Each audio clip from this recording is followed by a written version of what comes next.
My name's Susanna Lansdell. I'm Deputy Programme Director of Sciencewise. I'm joined here today with Diane Beddoes, Lead Evaluator from Sciencewise, and my colleagues Linnea, who's done all of the amazing tech support and admin behind, and Carly, who will be doing some of the grouping and collating of questions that you pop in later, and also Adam, who's recording. So just to reiterate for people, we will record the session, but we won't be recording you unless we need to bring you in for something. It's primarily just to get the presentations and the kind of answers to the questions. So we will also send out to all the participants a copy of the recording and also a copy of the slides as well. So we've got 44 people in at the moment. I'm expecting quite a few more to join, but let's get started.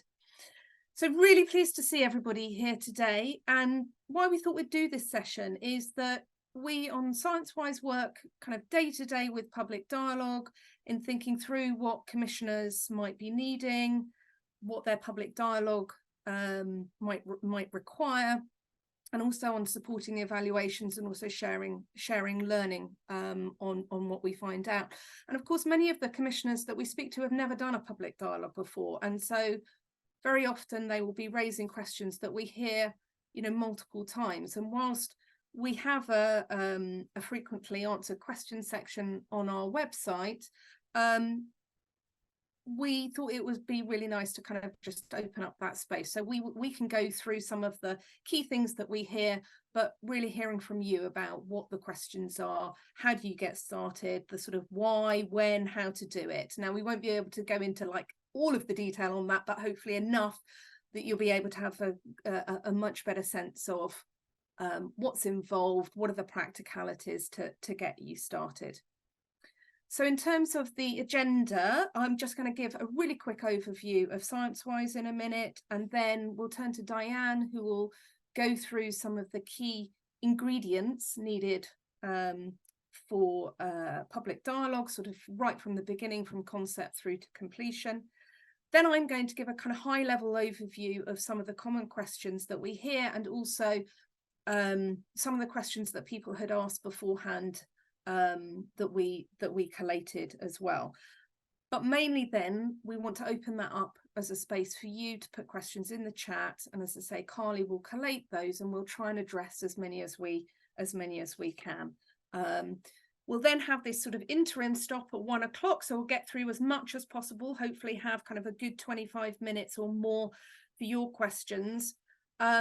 If we've still got lots and lots of questions to answer and people are happy to stay on, then we can carry on till half one. Obviously, if we don't get to your question, you can always email us afterwards, and we're happy to meet with you. You can also look at the website, but more than happy to meet with people and discuss their particular kind of questions and thoughts about what they might be thinking about, what they're curious about in terms of dialogue. So I just really quickly wanted to go through a little bit about Sciencewise really quickly for those of you who are unfamiliar. And I know lots of the people here are familiar with Sciencewise in lots of different ways. So Sciencewise is a UKRI funded programme, and as it says there, it's there to provide evidence on people's aspirations, their concerns, their views and their values around new and emerging areas of science and technology and innovation, and thinking about the benefits and the disadvantages so that we gather that information to inform research and policy making. We do that by supporting the commissioning of deliberative public dialogue, and that is both in sort of expertise support, so someone like myself or Diane or one of our team of dialogue and engagement specialists working with commissioners right from the outset, through to co-funding of up to 50% of the costs of the dialogue and the evaluation that sits alongside. We also share the learning and the evidence from those dialogues, and also supplementary work that we do around things like social intelligence on key issues. In terms of what is public dialogue, what's the scope of what we're talking about here? It's a structured conversation with publics, with specialists on the social and ethical issues and implications around new and emerging science and technology. What's really clear or really important for Sciencewise supported public dialogues is that they have to have a route to impact. They have to have a route to inform policy. They have to have a route to inform research policy. They're reflective of the UK, or sometimes England and Wales, or just England, depending on the commissioner, population. They have independent oversight groups which provide assurance both on the process and the quality of the content. And they also, as I say, running alongside them, have an independent formative and substantive evaluation as well. So that's the sort of scope, and we'll delve more deeply as well into aspects of that as well. We'll probably drop this in the chat multiple times, but there are lots of different ways in which you can get in touch through the info@sciencewise.org.uk or my email there. I'll just stop sharing that. So now I'm going to pass over to Diane, and I'll share her slides for her to take us through some of those key ingredients from concept to completion. Sorry, Diane, let me share your slides again. Hi, everybody. Thank you very much for coming. It's good to see so many names, I guess, and faces. So I'm going to talk very swiftly about the ingredients for dialogue. So sort of unpack the process as a whole, and look at some of the steps that are involved. So the first slide, which is the bird's eye view of a dialogue, takes you from right at the start, when you're very first thinking, I think my project, my policy, my research, my decisions would be better informed by public voice, in addition to other stakeholders, other types of evidence. So that's very first initial conversations, and what we do with those conversations, so you might have those with Suze or with me or with colleagues, is to develop a concept note. We take that to UKRI, who will say, not sure that this is right for us, go and have a further conversation, or they will go, this sounds right up our street, develop it further. So the point of these early stages is that we don't want people to spend an awful lot of time and effort on developing a project that won't go anywhere.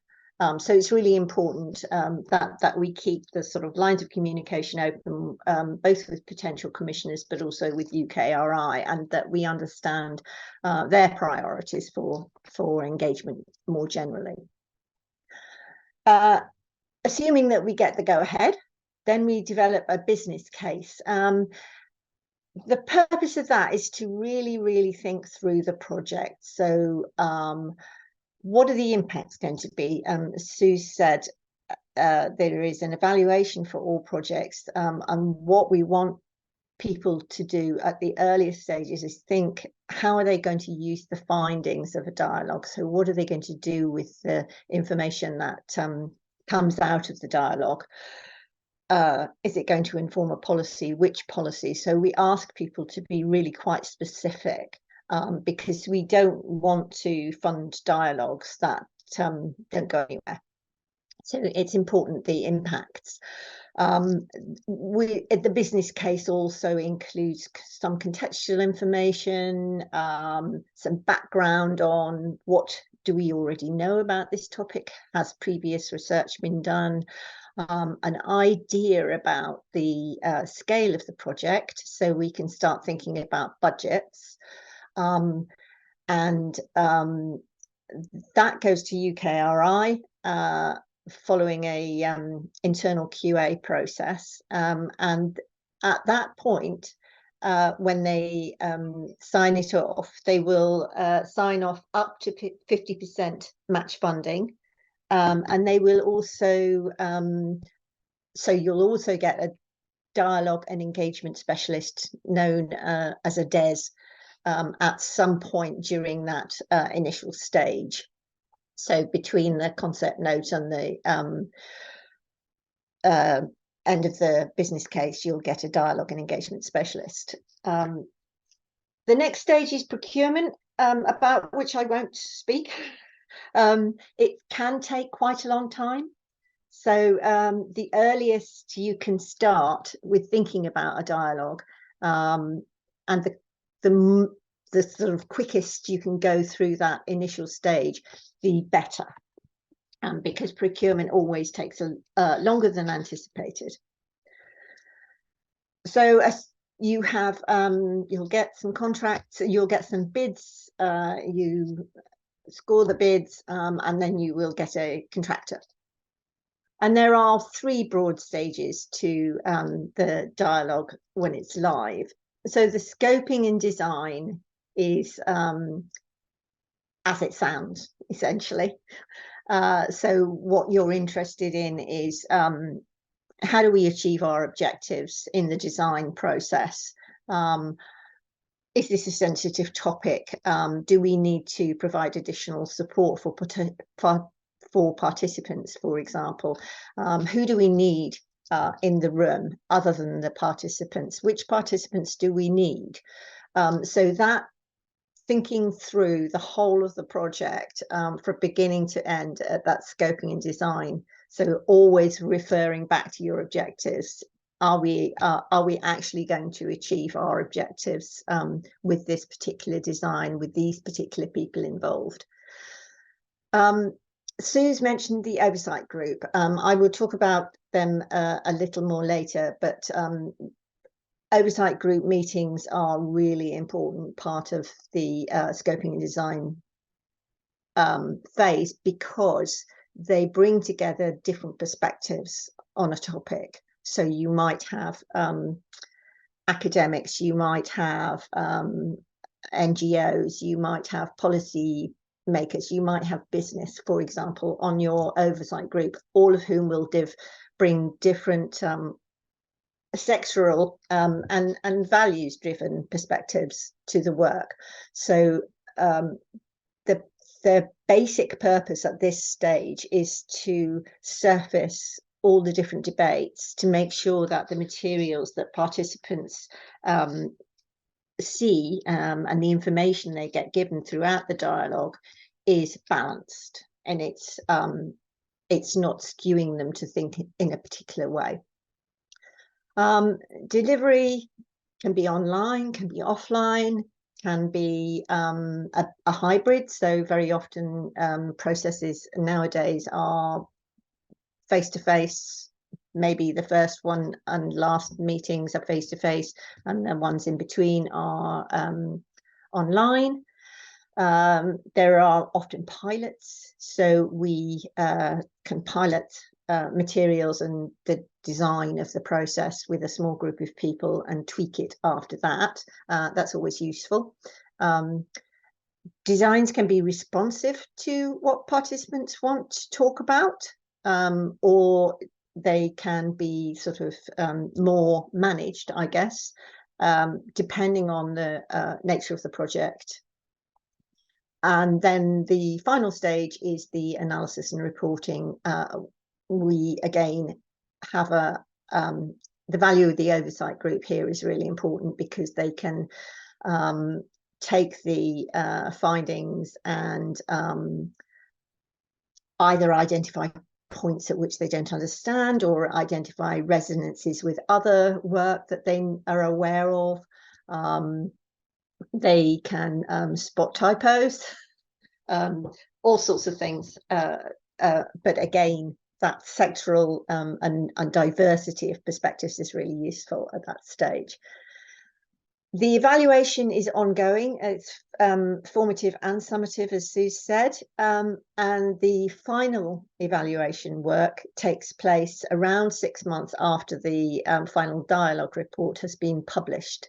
And the reason for that is that it allows a little time for some impacts to be felt. So that's the bird's eye view. All of our work is overseen or is in line with a quality framework, and the quality framework provides a great deal of detail on what it is that we look for in the sort of quality of all our projects. And that it's not just the delivery. There tends to be a focus on the sort of delivery, but it's all of the parts of a dialogue, which starts from the development of the business case right through to the final evaluation report. One of the things I just wanted to pick up on here was the contexts. So thinking about the context in which your project is happening is really important. Is it a topic which will arouse media interest, for example? How are you going to deal with that in terms of comms, in terms of protecting the participants from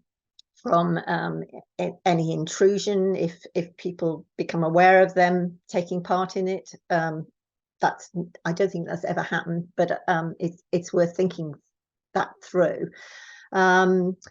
How does this wider context impact on participants? Are there particular things that are sensitive about a topic? So and I think we need to think about that really broadly. So we tend to think of health projects, for example, as being particularly sensitive, but a housing project, you know, if you're at risk of losing your house, a housing project is going to be a difficult subject to talk about. So I think we need to think about context in the widest possible sense. It can be political, it can be social, ethical, all those different dimensions. So I think that's all I'm going to say about the quality framework. We can give you a copy of that. I think somebody's probably put it in the chat. Impact throughout. Susan and I have mentioned the quality framework and the importance of the oversight group and the evaluation that is ongoing. So there are two things in particular that are really crucial to ongoing impact. The first is the oversight group, so that governance part. They're an oversight group. They don't make decisions. The decision-making process is the remit of the project management team. But the oversight group are fantastic at ensuring that their networks are aware of the dialogue happening. So right from the start, they can be talking to colleagues, they can help to identify stakeholders who might be of value to either the presenting to the public or to other aspects of the dialogue. So the governance aspect and thinking through who is on your oversight group. So in addition to the sort of sectoral and perspectival diversity, it's useful to think about seniority as well. So are there people on your oversight group who have clout and can speak for the dialogue and champion the dialogue? The other thing is communications. Some dialogues, they really want to make a splash and announce the start of the dialogue and continue to communicate with the wider world throughout, whilst others are prefer to be slightly quieter about it. It just depends on the nature of the project and the needs of the commissioner. So it's worth thinking again right at the start in relations particularly to context about, do you need a communication strategy? Who's going to be involved in that? So is it Sciencewise that needs to develop that, or is it the commissioner? How does the contractor fit into your communication strategy? So it's really worth thinking about that. The final slide is just about passing on learning. So for every dialogue, we have an inception meeting. So once your contractor has been awarded, we have a kickoff meeting, and at the end we have a wash-up meeting, and that usually takes place after the final report has been published, but before the final evaluation report has been completed. What we want to do is just learn from every single dialogue. How do we continue to improve? So I was at one yesterday, actually, and every single project we learn something new from, but we also, there are some themes in common. So one of the themes in common across wash-up meetings is always timing, which is why I said at the start, think about start as early as you possibly can, so that your ambitions are not thwarted by running out of time or missing the deadline for having an impact. So really start as soon as you can.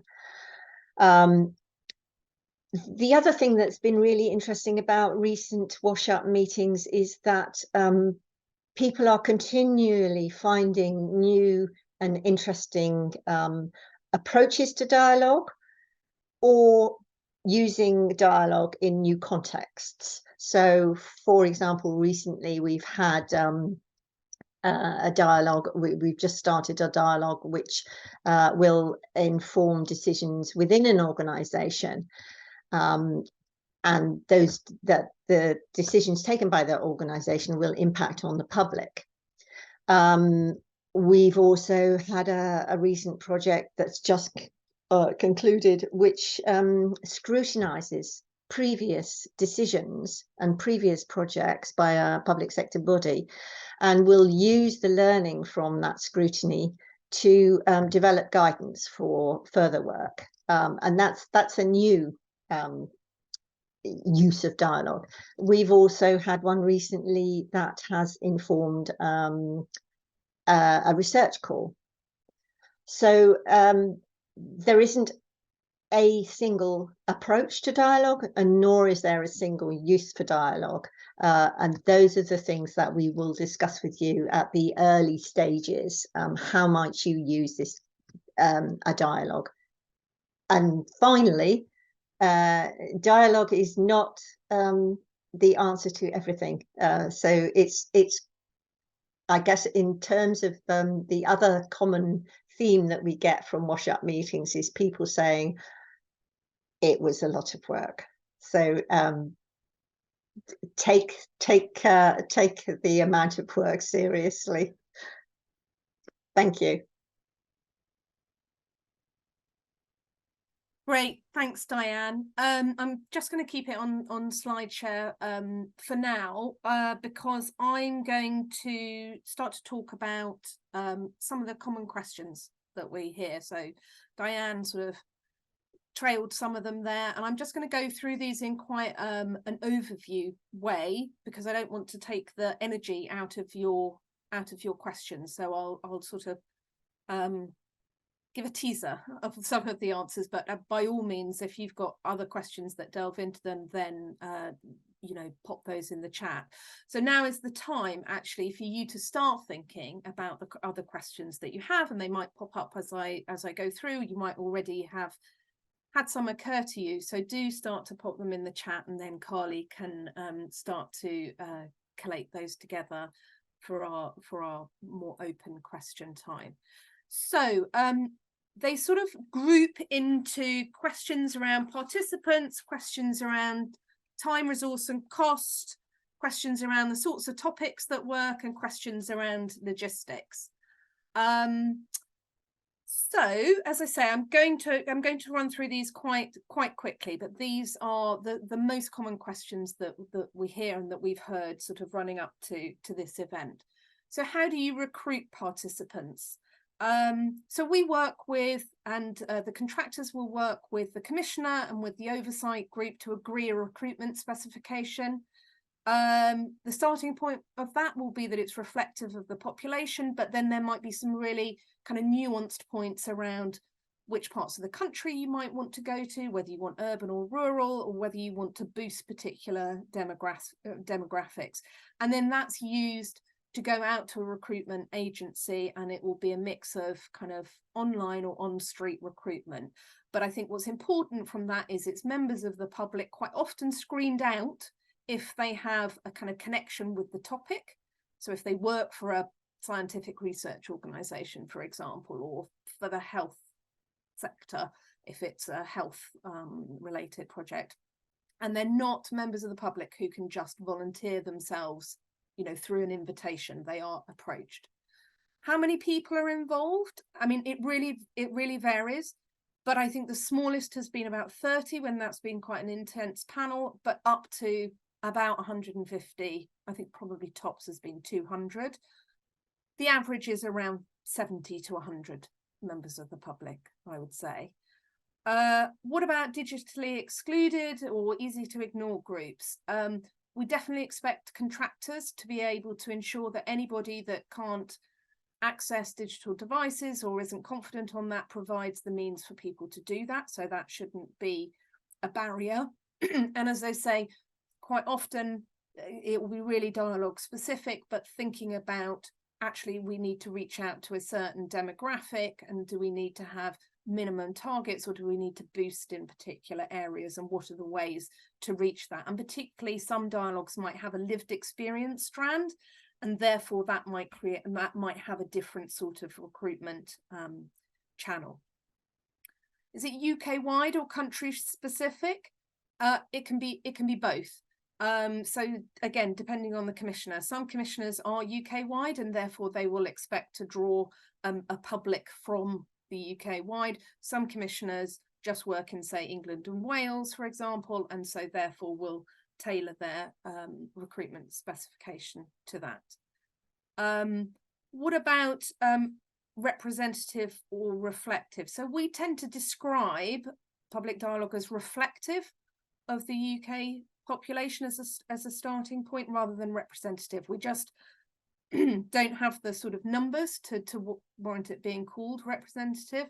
And anyway, what we're looking through and for in dialogue is getting deeper behind what people's views and values and why they think that something is important, and therefore numbers is less of a factor in that.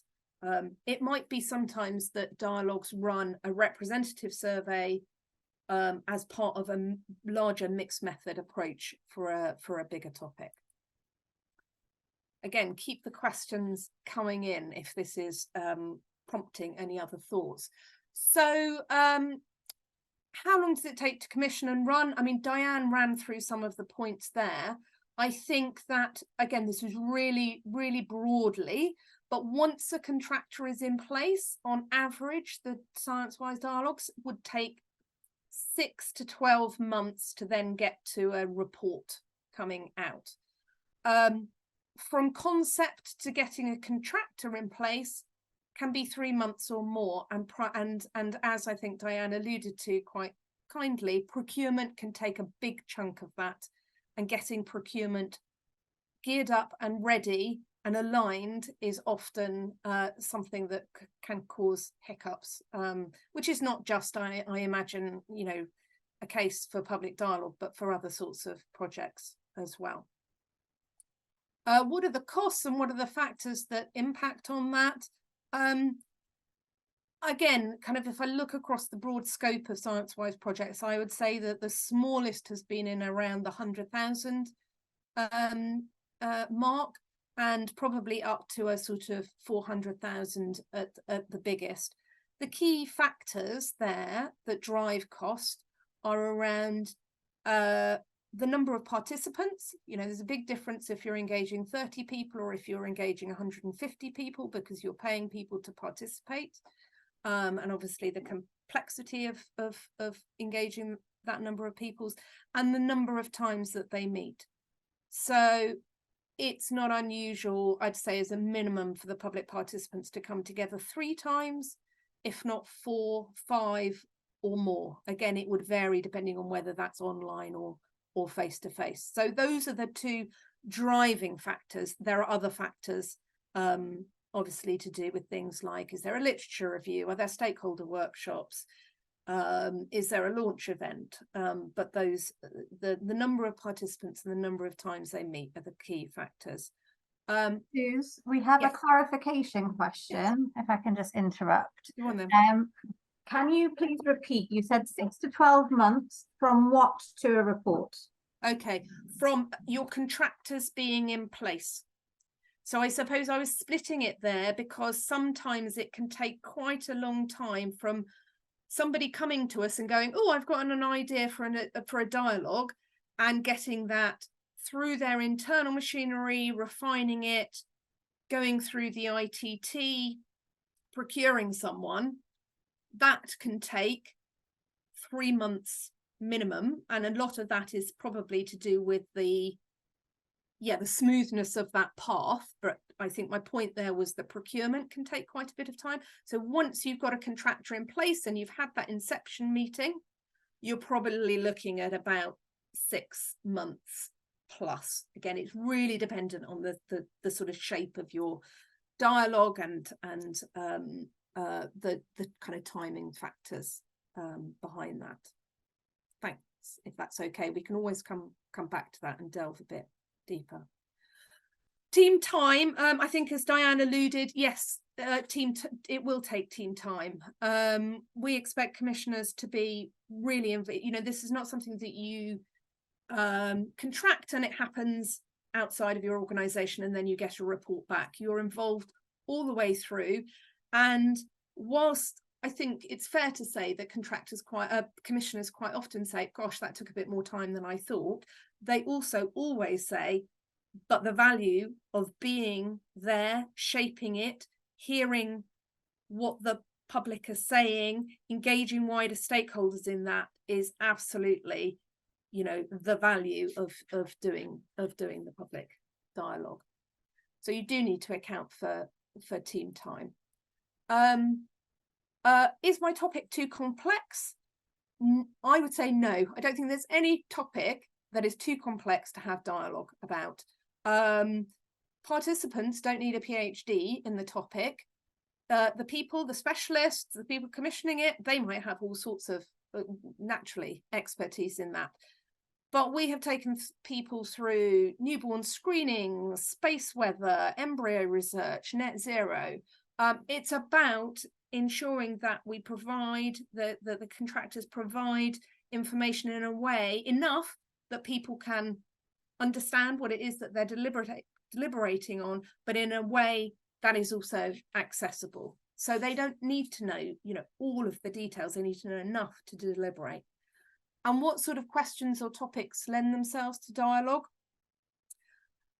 Fundamentally, it's kind of where there are ethical and social dilemmas, where there's a question where technical or economic expertise is not enough to answer adequately, the way forward, where there might be differential impacts through the way forward, where there are uncertainties, where it's about how our society lives or might choose to do things differently. So, those are some of the kind of key ingredients. And I think the other thing that's really important is that it's an issue where there's still impact that the public view can have on that topic. It's not so far down the policy pipeline that it can't be shaped. So we're always encouraging commissioners to think earlier and more upstream in their projects, for sure. Logistics, this is the last slide. Do Sciencewise or other contractors run the dialogues? It's other contractors. So it's contractors who are out there in the marketplace, who do this day to day, all day, as part of their business. Sciencewise supports contractors, but also you as commissioners all the way through. But we're not doing the delivery. We're guiding, we're shaping, we're helping to ensure that the dialogues kind of meet the best quality that they can. So how do we find contractors? All of the Sciencewise projects over the last 3 years have been through the CCS Research and Insights DPS. So it's a framework which exists, which contractors are signed up to. So that is what most government departments will use as their procurement route.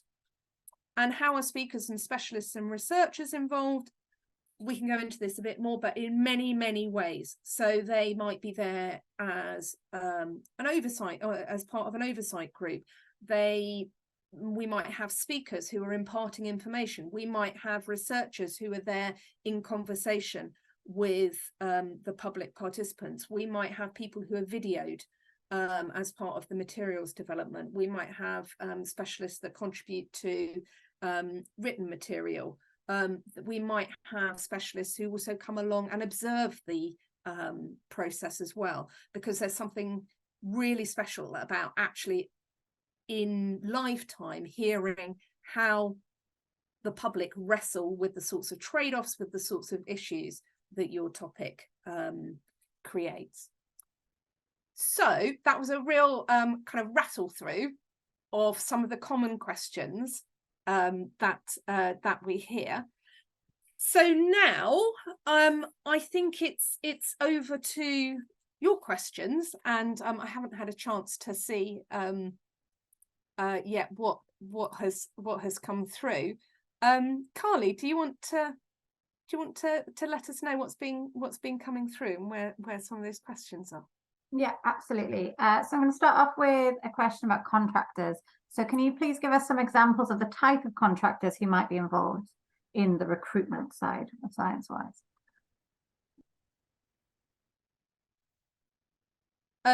On the recruitment of participants side, I'd probably flip that back actually to some of the contractors themselves. So if I think of some of the contractors that have worked on Sciencewise projects in the last 2 years, and I don't want to miss any out, but it's been organisations like Hopkins Van Mill, Britain Thinks or Thinks, Ipsos, NatSen.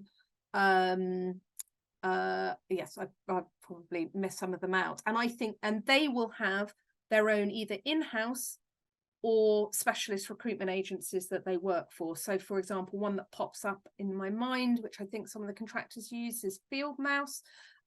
Any of the contractors that are on the call now might want to pop some in the chat to add some detail there. So some will have in-house recruitment capabilities, and some will use external recruitment specialists. And it probably depends a little bit as well on the project. So if, for example, we were really seeking in a project to get a rural participant base, then there might be specialist recruitment agencies that are looking at that. It's worth saying as well that in terms of who delivers dialogue, what we are looking for is people that have the research knowledge, capabilities, qualitative capabilities, but also interesting approaches to engaging publics as well. So one of the things that we're trying to encourage is people to work more in consortium. So, you know, bringing together a creative agency who's got a really good way of communicating sort of complex ideas in a very straightforward way, so animators, for example. The reason that we tend to get the larger research-based organizations is because they have the resource in-house to hit the ground running, but that doesn't mean that we only want to work with them. On basis, yes. Yeah, sorry. Carly. Cool. So kind of following on from that, there's a question about, would you expect the contractors to be experts in the field, and how much would you expect the contractors versus the commissioning project team? How much would you expect of them in terms of designing and producing the scientific content for the workshops, the dialogues? Do you want to take that, Diane? You're on mute. Yes. So let me have a look. The question is, how much would you expect the contractors versus the commissioning project team? The contractors are supposed to be process experts, so they're really supposed to understand how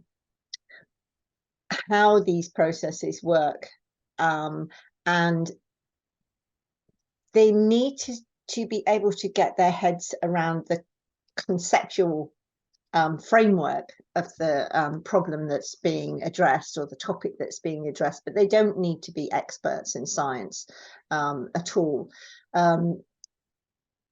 I think that the projects that work best is where there is a clear distinction between the facilitators and the team who are designing the process, and the content, which is the expertise that's required.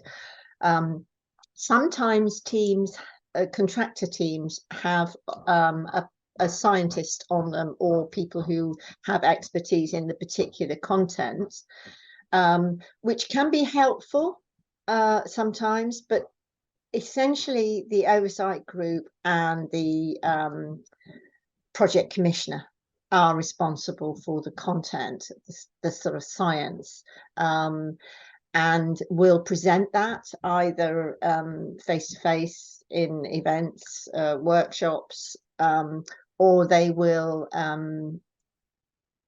talk to the contractor about the type of information that needs to be presented to people in paper form or animation or whatever form. But I think it is best to keep that separation between expertise in process and expertise in content. I think, sorry, just the flip side of that is that it would be quite unusual to get an organisation that had an expertise totally in the science to be really good at the process of designing the sort of structured interactions with public participants.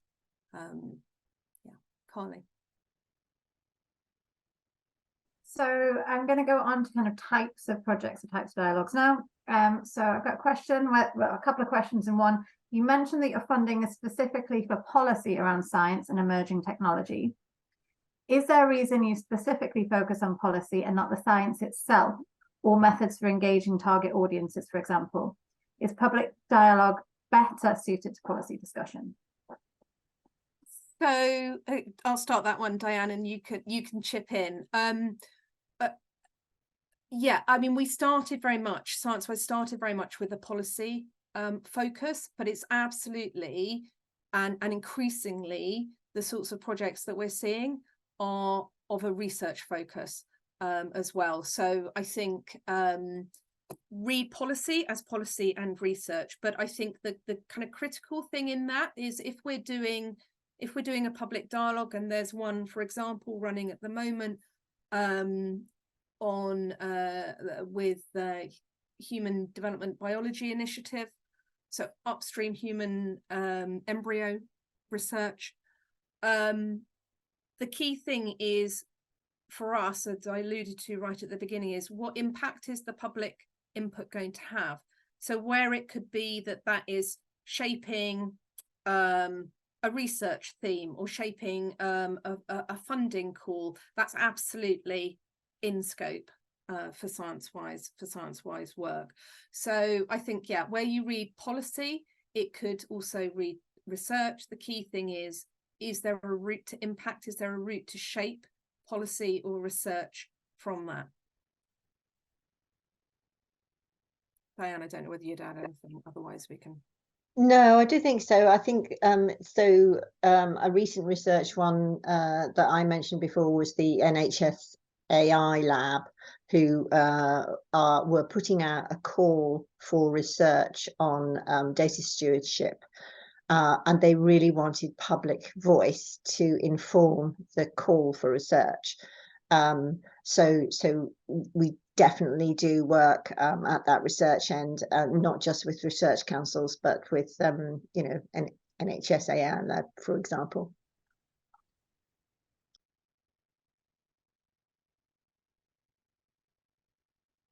You're on mute, Carly. There we go. It's going to happen once, isn't it, at least? So the next question was leading on from an earlier question, which you've already answered a bit, Suze, about when you said it's not the answer to everything. So what sort of projects is best suited to Sciencewise? Kind of a follow-on from that is what sort of participants, and what in terms of members of the public, are especially suited to Sciencewise dialogues? Oh, well, I don't think that there's a member of the public that isn't suited to a public dialogue.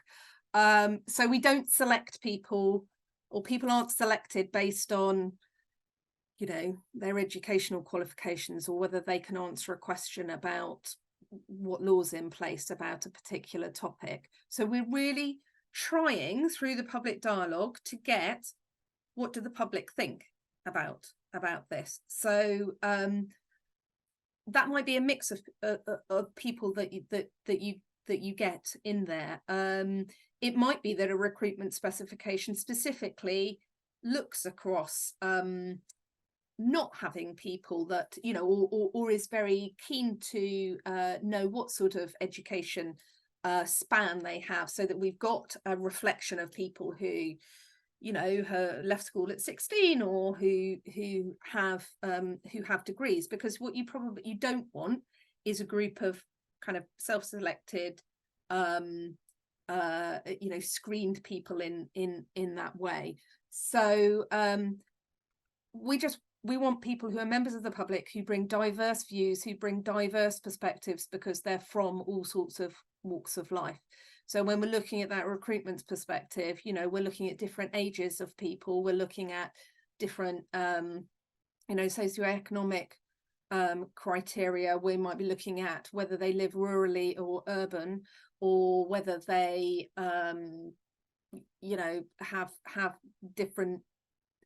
It might be that there's a screener question which is about different views on a particular topic, so that we're trying to ensure that, as far as possible, when we get those people in the room, that you haven't suddenly got a bunch of people who you've recruited from the public, but they all think that you know, they all don't believe in climate change, or they all do believe that climate is something that's, you know, absolutely top of their list. So there would be, I don't think anybody that we would screen out from that, unless, as I say, they don't fit in that recruitment screening. Does that make sense? Great, thanks, Suze. And again, a couple more on participant sort of questions. So the next one is, in terms of best practice, what's the exit strategy for a dialogue? Is there a connection? Is the connection with the participants time limited by the dialogue activity, or can there be opportunity to keep participants informed and potentially involved in future engagements? So shall I take that one? There can be an exit strategy, and usually that is, or very often that is, circulating the report and thanking people for being involved in the project in the first place. There are occasions on which participants have been involved in launches of reports. So, for example, we did one recently for the Nuffield Council on Bioethics, who worked with BBSRC on genome editing in farmed animals. and 2 of the participants were involved in the launch of that project, of the launch of the report, which was kind of stakeholder policy people from DEFRA and scientists interested in the topic. So that's one way in which they can be involved. It's quite so exit strategies need to be carefully thought about, because there's no point in telling people that they can be further involved in a topic if you haven't got any reason, if you're not going to call on them, because you raise expectations, because people really enjoy taking part in a dialogue. They get a lot out of it. For some, it's the first time they've ever encountered a particular topic, science or technology, and it means that they get sort of emotionally involved as well as intellectually involved. And so thinking about the exit strategy is a really important aspect of a project, and we don't want to make promises that we can't fulfill. And the other thing is thinking about who kind of holds that relationship with participants, public participants, after the end of a project. Sciencewise probably doesn't have the resources, and commissioners often don't have resources, or contractors don't have the resources. So it needs to be thought of really carefully. The one thing that I'd add about that is it's really worth thinking about at the beginning of the project, because the other thing that will, of course, come up is that the contractors will only be able to hold participants' data for a certain period of time.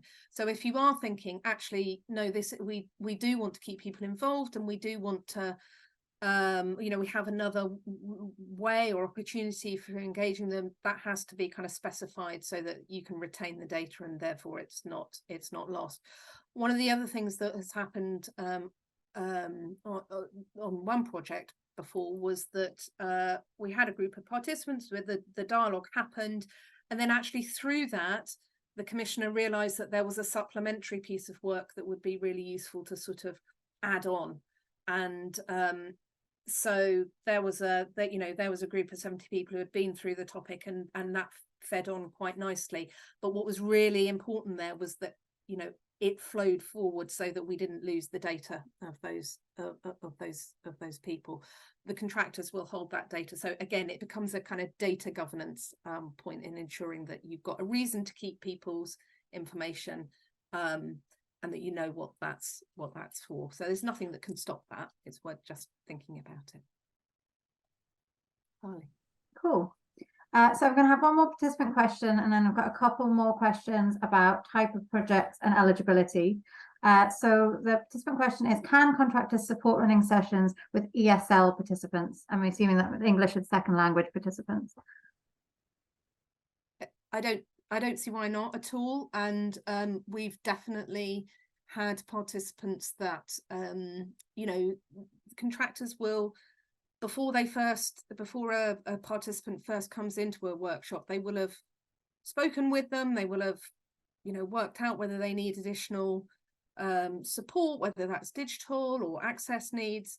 So that's definitely something that they can deal with and should think about, for sure. Thank you. So the next question is about eligibility. So what do you mean, or what constitutes a government department, as well as government agencies and executive non-departmental public bodies in terms of eligibility? So there's an example of an independent research organization that has charitable status, isn't a government institution, and receives about 80% of their funding from UKRI. Would they be able to apply in principle still? So that's two parts in general. What's the definition, and would they still be eligible? So first off, I think I would say that worth talking to us, because we've expanded a little bit who might be eligible. I'm pretty sure that Philippa from UKRI might be on the call, and if she wants to pop something in the chat, that would be great. I don't think there's on the face of it, I don't think that there's any particular problem for an organisation that is quite Research Council funded and has charitable status. I'm just thinking that we've just done a project that fits closely to that criteria. Definitely happy to have a follow-on conversation about that. Again, I would take people back to thinking about it also being about what is the dialogue on and what does it inform. So if that agency, if that charity actually has kind of control of that policy area or a big ability to shape the way forward, then that's likely to support that case. What I would say is that dialogue is not like a piece of research, so we wouldn't accept a dialogue that was sort of being done, but as I say, didn't have that route to impact, but might be interesting nonetheless, but doesn't, has no potential to really inform or shape a strategy or a research strategy or a program of work or a policy. The person that put that in specifically, happy to have a kind of follow-on conversation and discuss what you have in mind there. Right, thank you. So I have a question about it's 3 questions in one. Can dialogues be used for social research? Do the topics of dialogues always have to be about science? And do you have any non-science topic examples? That's a really interesting question. I think I was looking at that social research question and thinking, what exactly does that mean? So thank you for the clarification. So I guess this is a sort of question about how do you define science? So very often we look at the sort of broad context in which science is happening, a particular science is happening. So again, referring to the genome editing in farmed animals, whilst it was about at heart is supposed to inform the precision breeding bell, for example, the participants looked at it really widely. So they looked at alternatives. What is the problem being solved to which genome editing is the answer? Are there other ways of solving this? What are the impacts on different communities going to be on animal welfare? What does a good life mean for an animal? So it was very broad. They tend to have science at their heart, but that doesn't mean that the conversation is about the science in isolation of the wider social and ethical questions that particular science raises. I was just going to pop in the chat. I didn't realise we're like 1 minute towards our sort of interim stop, but so the link in there is to our projects library, so that definitely the science is in its broadest sense, so kind of science, research and innovation. So you will see that there are some areas there that are what you may not think as kind of sort of test tube science, I suppose. So have a browse through that. We said that we were going to run this session till 1 o'clock and then have an optional half an hour. So those people, and I see some people are saying that they've got to leave for other meetings. By all means, if you've got other meetings to go to and you need to drop off, do that. For those people who are happy to carry on or who may have other questions, I think we might have got through, Carly, most of the questions that have been posed. I'm seeing a nod there. But if you do want to stay on and have a bit more of a smaller group chat, then happy to do that. But I'm just going to give people 30 seconds to decide whether they're staying or going. For those of you who are leaving, we will follow up with a recording and with a copy of the slides. Do remember, you can get in touch with us at the info@sciencewise.org.uk email address, and thank you so much for participating.